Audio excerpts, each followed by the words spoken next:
لأهلها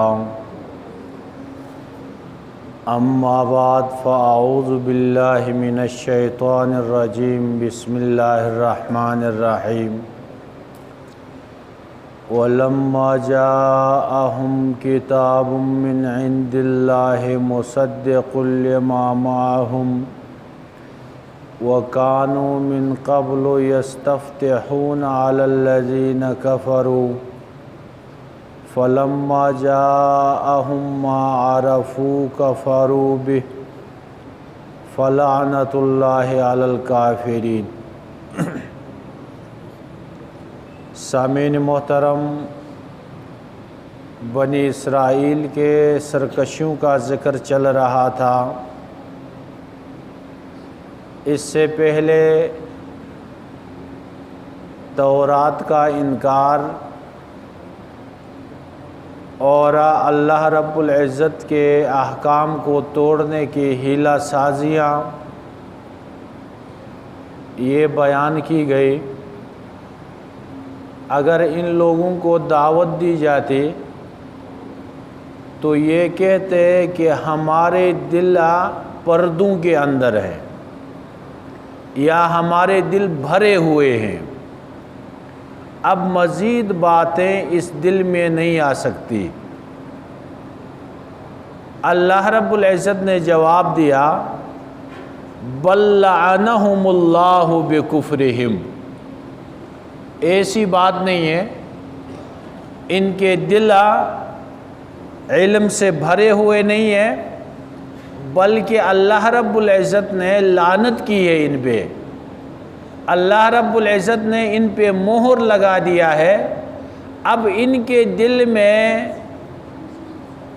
سچی بات نہیں اتر سکتی۔ اور ایسا کیوں کیا؟ بے کفرہما، ان کے کفر پہ اصرار کی وجہ سے، سبب یہ خود بنے ہیں اس مہر کے لیے۔ اللہ رب العزت نے ہر انسان کو پیدا کیا اور اس میں حق بات قبول کرنے کی صلاحیت بھی رکھی۔ کل مولود یولد علی فطرت الاسلام، ہر پیدا ہونے والا بچہ وہ اسلام کے فطرت پہ ہوتا ہے، اور بعد میں جا کر ماحول کی وجہ سے وہ ادھر ادھر تقسیم ہو جاتے ہیں۔ تو یہ لوگ بھی اپنے کفر اور شرک میں اصرار کی وجہ سے اللہ رب العزت نے ان پہ لعنت کی اور ان پہ مہر لگا دیا کہ یہ لوگ اب حق بات نہیں سن سکتے۔ اور قرآن مجید کے ساتھ ان کا کیا رویہ رہا، تو اس آیت میں اس کا ذکر ہے وَلَمَّا جَاءَهُمْ كِتَابٌ مِّنْ عِنْدِ اللَّهِ، جب ان کے پاس ان اللہ رب العزت کے طرف سے ایک عظیم الشان کتاب آئی، مُصَدِّقٌ لِمَا مَعَهُمْ، اور ایسی کتاب جو ان کے پاس کتاب ہے اس کی تصدیق کرنے والی۔ اس سے مراد قرآن مجید ہے کہ قرآن مجید سابقہ تمام کتابوں کی تصدیق کرنے والی۔ تو جب ایسی کتاب آئی ان کے پاس، اس پہ کفر کیا، انکار کیا۔ درمیان میں اللہ رب العزت نے ایک جملہ فرمایا وَكَانُوا مِن قَبْلُ يَسْتَفْتِحُونَ عَلَى الَّذِينَ كَفَرُوا، یہی یہود اس سے پہلے یستفتحون کا ایک معنی ہے کھول کے بیان کرنا۔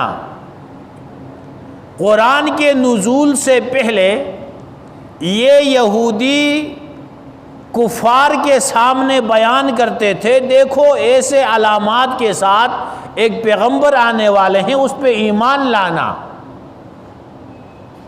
آپ کو کامیابی ہوگی۔ اور دوسرا یستفتحون کا معنی ہے کہ یہ فتح طلب کرتے تھے۔ اگر کسی دشمن کے ساتھ مقابلہ ہو تو آخری نبی صلی اللہ علیہ وسلم کے وسیلے سے اللہ سے مانگتے تھے. یستفتحون علی الذین کفروا، اگر کفار کے ساتھ ان کا مقابلہ ہوتا تو یہ آپ صلی اللہ علیہ وسلم کے وسیلے سے اللہ رب العزت سے مانگتے تھے کہ ربا جو آخری نبی آنے والے ہیں ان کے طفیل آپ ہمیں فتح عطا فرمائیے. جیسے شریعت میں بھی ہے، اگر کوئی بندہ کسی اللہ والے کے طفیل وسیلے سے دعا مانگتا ہے، کسی پیغمبر کے وسیلے سے دعا مانگتا ہے، تو اس دعا کے بارے میں بنسبت دوسری دعا کے امید کی جاتی ہے کہ اس دعا میں قبولیت ہوگی. تو وسیلہ اپنے اعمال کو وسیلہ بنا کے اللہ سے مانگنا، انبیاء کو وسیلہ بنا کے اللہ سے مانگنا، اولیاء کو وسیلہ بنا کے اللہ سے مانگنا، یہ شریعت اسلامیہ میں بھی جائز. تو یہ یہودی آپ صلی اللہ علیہ وسلم کے وسیلے سے اللہ رب العزت سے فتح طلب کرتے تھے. لیکن ہوا کیا؟ فلما جاءہم ما عرفوا،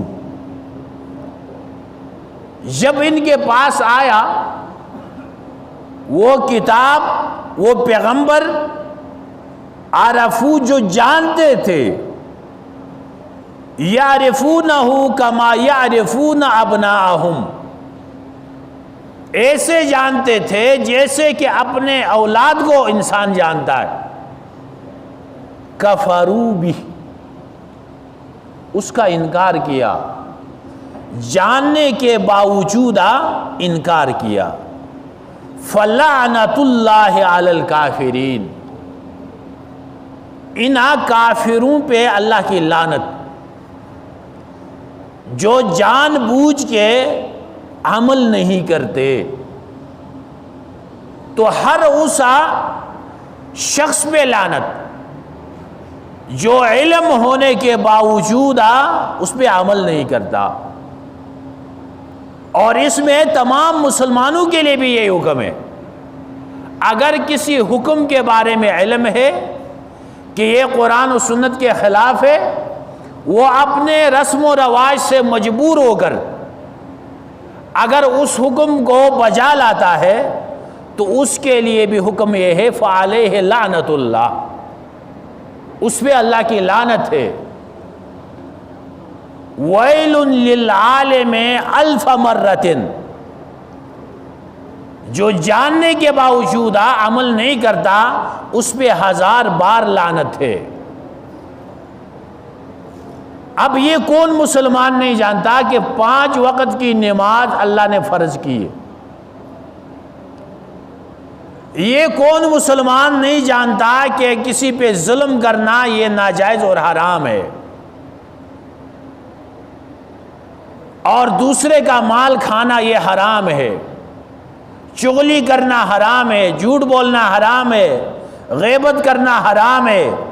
تو جو مسلمان یہ علم ہونے کے باوجود ان کاموں کا ارتکاب کرتا ہے اور فرائض کو چھوڑ دیتا ہے، فعلیہ لعنت اللہ، اس پہ بھی اللہ کی لعنت ہوتی. بئس ما اشتروا بہ انفسہم، بہت برا کیا وہ چیز جس کے بدلے میں انہوں نے اپنے نفوس کو بیچ دیا، اپنے آپ کو بیچ دیا. کس چیز کے بدلے میں؟ ان یکفروا بما انزل اللہ، اللہ رب العزت نے جو اتارا اس کا انکار کیا. بغیا ان ینزل اللہ من فضلہ علی من یشاء من عبادہ، سرکشی کرتے ہوئے، حسد کرتے ہوئے کہ اللہ رب العزت اپنے فضل و کرم جس پہ اتارنا چاہتے اپنے بندوں میں سے اسی پہ اتار دیتے. مدینے کے یہود یہ صدیوں سے وہاں آباد، اور ان کے مدینے میں آنے کی تاریخ یہ ہے تورات میں ان لوگوں نے پڑھا، جب آپ صلی اللہ علیہ وسلم کے بارے میں پڑھا کہ وہ مکے سے ہجرت کر کے ایسی جگہ چلے جائیں گے جہاں پہ کھجور کے درخت زیادہ ہوں گے۔ اب یہ لوگ نکل گئے تلاش میں کہ ایسی جگہ کون سی ہے جہاں کھجور کے درخت زیادہ ہے، مختلف مقامات میں پھیل گئے، اور ایک جماعت ان کے مدینے میں آئی۔ مدینے کا نام اس وقت یثرب تھا، اور یہاں آ کے دیکھا تورات میں جو علامات لکھی گئی تھی وہ علامات اس میں، انہوں نے دوسروں کو بھی اطلاع کر دی۔ تو یہ سارے کے سارے مدینے میں آئے تھے آپ صلی اللہ علیہ وسلم کے انتظار میں کہ کب وہ ہجرت کر کے یہاں آئیں گے اور ہم ان پہ ایمان لائیں گے۔ اور جب آپ صلی اللہ علیہ وسلم نے تشریف لایا اس وقت انہوں نے کفر کیا، اور یہ انکار اور کفر کیوں تھا؟ بغینا ان ینزل اللہ من فضلہ علی من یشاء من عبادہ، ضد اور حسد کی وجہ سے۔ چونکہ بنی اسرائیل کا جو سلسلہ تھا، انبیاء علیہ السلام کا سلسلہ، یہ اسحاق علیہ السلام کے نسل سے ہزاروں انبیاء علیہ السلام آئے عیسیٰ علیہ السلام تک، اور جب آپ صلی اللہ علیہ وسلم کو اللہ رب العزت نے مبعوث کیا اسماعیل علیہ السلام کی اولاد میں سے، اور اسماعیل علیہ السلام کی اولاد میں کوئی نبی نہیں گزرا آپ صلی اللہ علیہ وسلم کے علاوہ۔ تو ان لوگوں نے اس بات پہ حسد کیا کہ یہ نبوت کا سلسلہ تو ہمارے پاس، ہمارے سلسلہ نسب میں چلا آ رہا، یہ کسی دوسرے خاندان میں چلا جائے یہ ہم برداشت نہیں کر سکتے ہیں، لہٰذا ہم ایمان نہیں لائیں گے۔ اس حسد کی وجہ سے فباؤ بغضب علی غضب، پس یہ لوگ لوٹے اللہ کا غضب کے ساتھ، علی غضب، غضب در غضب ان پہ ہوا۔ ایک غضب تو انہوں نے عیسیٰ علیہ السلام کے نبوت کا انکار کیا۔ عیسیٰ علیہ السلام جب اللہ کا پیغام لے کے ان کے پاس آئے تو ان لوگوں نے عیسیٰ علیہ السلام کے نبوت کا انکار کیا، اور عیسیٰ علیہ السلام کے قتل کے درپے ہوئے، العیاذ باللہ کہا کہ دجال ہیں۔ تو ایک غضب تو ان پہ یہ ہوا کہ انہوں نے عیسیٰ علیہ السلام کو قتل کرنے کی کوشش کی، اعلیٰ غضب۔ دوسرا غضب یہ ہوا کہ جب آپ صلی اللہ علیہ وسلم تشریف لائے اور ان لوگوں کے علم میں تھا، روز روشن کی طرح واضح نشانیاں موجود تھے، لیکن اس کے باوجود انہوں نے انکار کیا آپ صلی اللہ علیہ وسلم کے نبوت کا، تو یہ غضب کے مستحق ہوئے۔ تو اللہ رب العزت نے فرمایا فباؤ بغضب علی غضب، یہ غضب کے اوپر غضب کے مستحق ہوئے۔ وَلِلْكَافِرِينَ عَذَابٌ مُّهِينٌ، اور کفار کے لیے ذلیل کرنے والا عذاب ہوگا۔ آخرت میں جو عذاب ہوگا تو ذلیل کرنے والا، یہ مہین کے ساتھ اشارہ ہے، مسلمانوں کو بھی عذاب ہوگا۔ جو مسلمان گناہگار ہیں، اللہ رب العزت کے احکام میں کوتاہی کی ہے، عمل نہیں کیا، سزا ان کو بھی ملے گی، جہنم میں بھی وہ بھی جائیں گے، لیکن ان کا جہنم میں جانا یہ اہانت کے طور پہ نہیں ہوگا، بلکہ ان کی صفائی کے لیے جہنم میں بھیج دیا جائے گا، اور کفار کا جہنم میں جانا یہ ان کی ذلت و رسوائی کے لیے ہوگا۔ اس لیے اللہ رب العزت نے فرمایا وَلِلْكَافِرِينَ عَذَابٌ مُّهِينٌ، اور کفار کے لیے جو عذاب ہوگا انتہائی یعنی ذلت آمیز اور رسوا کرنے والا ہوگا۔ اور اب مزید ان لوگوں کو اگر قرآن کی طرف دعوت دی جاتی ہے تو ان کا رویہ کیا ہوتا ہے، تو اس کی تفصیل انشاءاللہ آئندہ درس میں بیان کی جائے گی۔ اللہ رب العزت ہمیں قرآن کو سمجھ کے عمل کی توفیق عطا فرمائے۔